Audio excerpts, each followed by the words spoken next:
Hoje, vamos falar sobre uma das dores mais universais e avassaladoras que existem, a dor do fim de um relacionamento.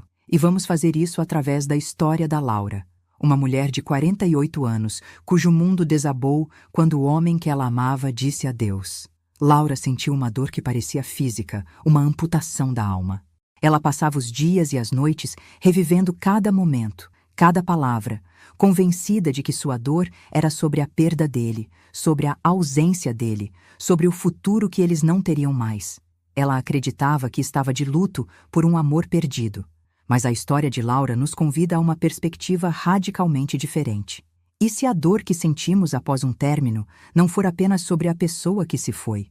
E se a agonia, a sensação de vazio, for, na verdade, o luto por uma outra pessoa, uma pessoa que abandonamos há muito tempo? E se a dor que você sente hoje for o funeral da versão de si mesma que você matou para caber naquele relacionamento? E se, para se curar, você precisasse primeiro chorar a morte, não dele, mas da sua própria identidade perdida? Aos 48 anos, Laura estava no epicentro de sua dor. O término com Ricardo, seu parceiro por 8 anos, havia acontecido há 3 meses, mas o tempo não parecia trazer alívio. Apenas uma confirmação diária do vazio. Para entender a profundidade de seu luto, precisamos entender a arquitetura daquele relacionamento. Antes de Ricardo, Laura era uma mulher de muitos interesses. Professora de História da Arte, ela era apaixonada por museus, por cinema independente, por longas caminhadas solitárias na natureza. Ela tinha um círculo de amigas com quem compartilhava jantares animados e discussões sobre livros. Ela era, em essência, uma mulher com um mundo interior rico e bem definido. Então, ela conheceu Ricardo. Ele era um empresário, um homem do mundo dos negócios, prático, objetivo, com um estilo de vida muito diferente do dela. Ele era carismático e, no início, parecia fascinado pelo mundo artístico de Laura. E ela, por sua vez, ficou encantada com a segurança e a objetividade dele. Mas, lentamente, quase imperceptivelmente, uma fusão começou a acontecer. Uma fusão que, na verdade, era uma aquisição. O mundo de Ricardo, com seus jantares de negócios, seus fins de semana em resorts de golfe e suas conversas sobre o mercado financeiro, começou a engolir o mundo de Laura. Ela, por amor, ou pelo que acreditava ser amor, permitiu.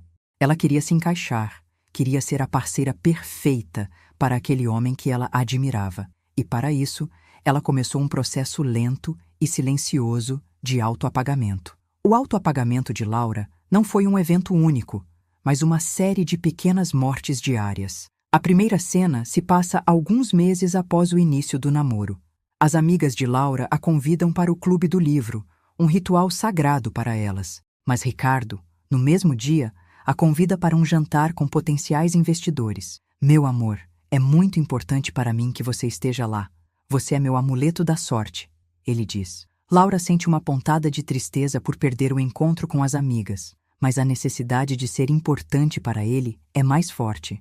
Claro, meu bem, eu vou com você, ela responde. E lentamente, os convites das amigas começam a ser recusados com mais frequência. A segunda cena é sobre seus hobbies. Laura amava passar os domingos em museus. Ricardo achava museus parados. Por que não vimos jogar golfe? É mais dinâmico.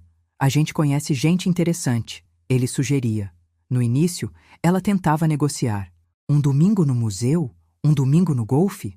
Mas a falta de entusiasmo dele nos programas dela era tão palpável que, para evitar o clima ruim, ela começou a ceder. Os domingos de contemplação silenciosa foram substituídos por tardes barulhentas em campos de golfe, onde ela se sentia deslocada e entediada, mas sorria e fingia interesse. A terceira cena, a mais profunda, foi sobre seus sonhos. Laura sempre sonhou em fazer um doutorado sobre a arte renascentista na Itália. Era um plano de vida. Quando ela mencionou isso a Ricardo, ele foi sutilmente desdenhoso. Itália? Mas, meu amor, sua vida está aqui. Nossa vida está aqui. Isso não é um pouco impraticável? Uma fantasia de adolescente? A palavra fantasia a feriu profundamente.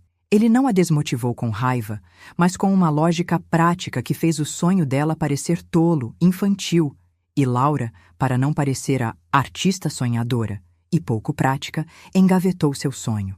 Ela o trocou pela segurança e pela aprovação do mundo real de Ricardo. Ela não apenas mudou sua agenda, ela mudou a arquitetura de sua alma. Ao longo de 8 anos, Laura se tornou uma especialista em Ricardo. Ela conhecia suas preferências, antecipava suas necessidades, gerenciava sua vida social. Ela se tornou a parceira perfeita. Mas no processo, ela se esqueceu completamente de si mesma. A consequência mais imediata foi uma sensação de vazio que ela não conseguia explicar. Mesmo nos momentos felizes do relacionamento, ela sentia uma melancolia, uma nostalgia de uma pessoa que ela não sabia mais quem era. Ela havia se tornado um satélite orbitando um planeta e havia perdido seu próprio centro de gravidade. Quando Ricardo terminou o relacionamento, a justificativa foi a clássica: não é você, sou eu, preciso de um tempo para mim. O mundo de Laura não apenas rachou, ele se desintegrou, porque o mundo dela era ele. Seus amigos eram os amigos dele, seus hobbies eram os hobbies dele, seus planos para o futuro eram os planos dele. A dor que ela sentia era total. Ela não chorava apenas a perda do homem. Ela chorava a perda de sua rotina, de seu status social, de sua identidade de esposa de Ricardo. Ela se olhava no espelho e não se reconhecia. Quem era ela sem ele? O que ela gostava de fazer? Para onde ela iria no domingo? O silêncio em seu apartamento não era apenas a ausência dele, era a ausência dela mesma. O pânico que ela sentia não era apenas o medo da solidão, era o terror de não existir. A experiência de Laura nos mostra que o luto após um término é muito mais complexo do que imaginamos. Jung nos ensinaria que, em um relacionamento de fusão como o de Laura, o que morre não é apenas o nós, o casal. O que morre é a persona que foi criada especificamente para aquele relacionamento. Lembre-se, a persona é a nossa máscara social. Laura construiu uma persona Ricardo, uma versão de si mesma que se encaixava perfeitamente no mundo dele. Ela reprimiu sua sombra, a parte dela que era a artista, a intelectual, a mulher independente, para que essa persona pudesse existir. Por 8 anos, ela se identificou completamente com essa máscara. Ela acreditava que era aquela pessoa. Quando Ricardo foi embora, ele não levou apenas a si mesmo. Ele levou a razão de ser daquela persona. A máscara se tornou inútil, obsoleta. E o ego de Laura, que estava totalmente fundido com essa máscara, entrou em colapso. A dor que ela sentia era a dor de uma morte psicológica. É por isso que o luto pode ser tão intenso. Não estamos apenas de luto pela pessoa que se foi. Estamos de luto pela morte de uma parte de nós. Estamos de luto pela vida que foi construída em torno daquela identidade. E, o mais assustador, estamos confrontando o vazio que essa identidade deixou para trás, sem saber quem somos ou o que virá a seguir. 3 meses após o término, em uma tarde chuvosa de sábado, Laura estava fazendo algo que vinha evitando, arrumando caixas antigas que estavam no fundo de seu armário. Caixas de antes de Ricardo. Em uma delas, debaixo de fotos antigas, ela encontrou seus cadernos de anotações da Faculdade de História da Arte. As páginas estavam amareladas, cheias de sua caligrafia apaixonada, de desenhos, de observações sobre Caravaggio e Bernini. E, dobrado no meio de um dos cadernos, ela encontrou o rascunho de seu projeto de doutorado, A Simbologia da Luz e da Sombra, no Barroco Italiano. Enquanto lia aquelas palavras, algo aconteceu. As lágrimas começaram a escorrer por seu rosto, mas pela primeira vez, não eram lágrimas por Ricardo, eram lágrimas por ela. Ela chorou pela jovem de 20 e poucos anos, cheia de paixão e de sonhos que ela havia abandonado em algum lugar ao longo do caminho. Ela chorou pela mulher que amava o silêncio dos museus e que havia trocado isso pelo barulho de campos de golfe. Ela chorou pela intelectual que havia se convencido de que seu maior sonho era uma fantasia de adolescente. A ficha caiu com a clareza de um relâmpago. A pessoa que ela realmente havia perdido não era Ricardo. A pessoa que havia morrido era a Laura que escreveu aquelas páginas. E a dor excruciante que ela sentia não era apenas a dor do abandono. Era o luto tardio por si mesma, o funeral de sua própria alma. O insight de Laura é o primeiro passo para a ressurreição psicológica. Na psicologia junguiana, toda morte simbólica é uma oportunidade para um renascimento em um nível de consciência mais elevado. O fim de um relacionamento de fusão, embora terrivelmente doloroso, é muitas vezes o evento catalisador que inicia o verdadeiro processo de individuação. Individuação é a jornada de se tornar quem você realmente é, em sua totalidade.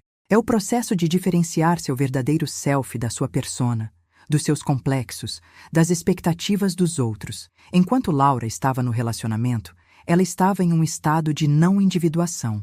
Ela era uma extensão de Ricardo. O término a forçou a confrontar o vazio. E é no vazio, no caos, na noite escura da alma, que o self tem a oportunidade de emergir. A dor do luto é o fogo da alquimia que queima as identidades falsas e nos força a encontrar o que é essencial, o que é nosso de verdade. A tarefa de Laura, a partir de seu insight, não era superar Ricardo. Era algo muito mais profundo. Era resgatar as partes de si mesma que ela havia exilado em sua sombra para agradá-lo. Era integrar a Laura artista com a Laura parceira, a Laura intelectual com a Laura social. O objetivo não era voltar a ser quem ela era antes dele, pois aquela pessoa também não estava completa.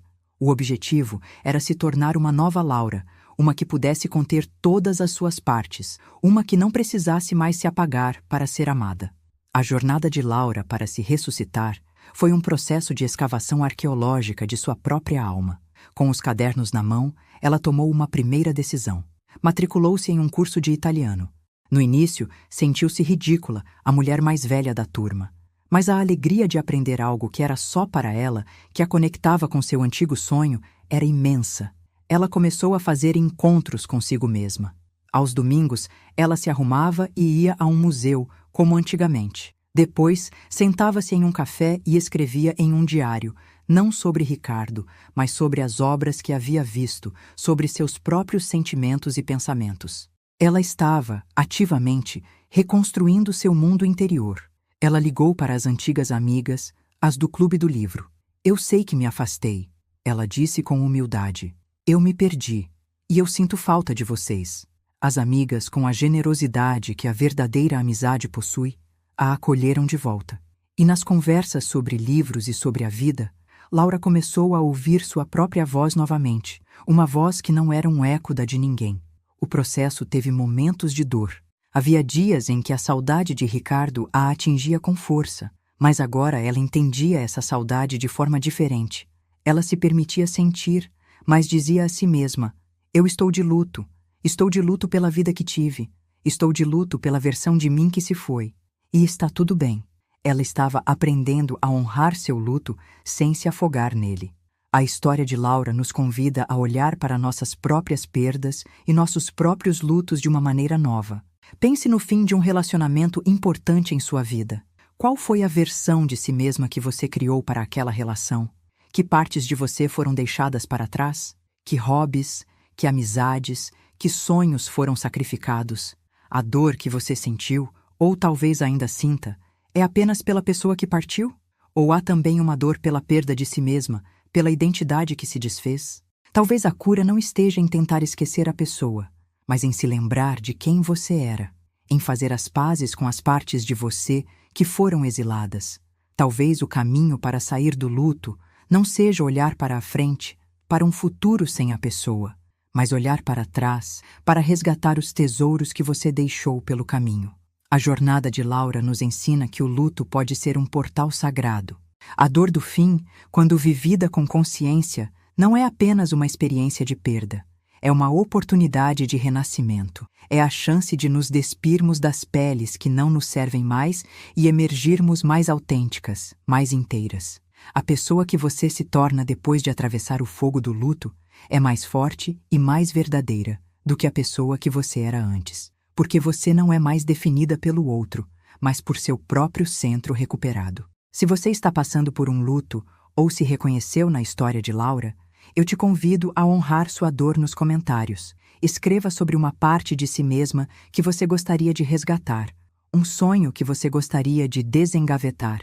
Que este espaço seja um lugar para lembrarmos umas às outras que toda morte simbólica é a promessa de uma nova vida. Obrigada por sua presença e por sua coragem de atravessar o fogo. Cuide-se bem, por inteiro.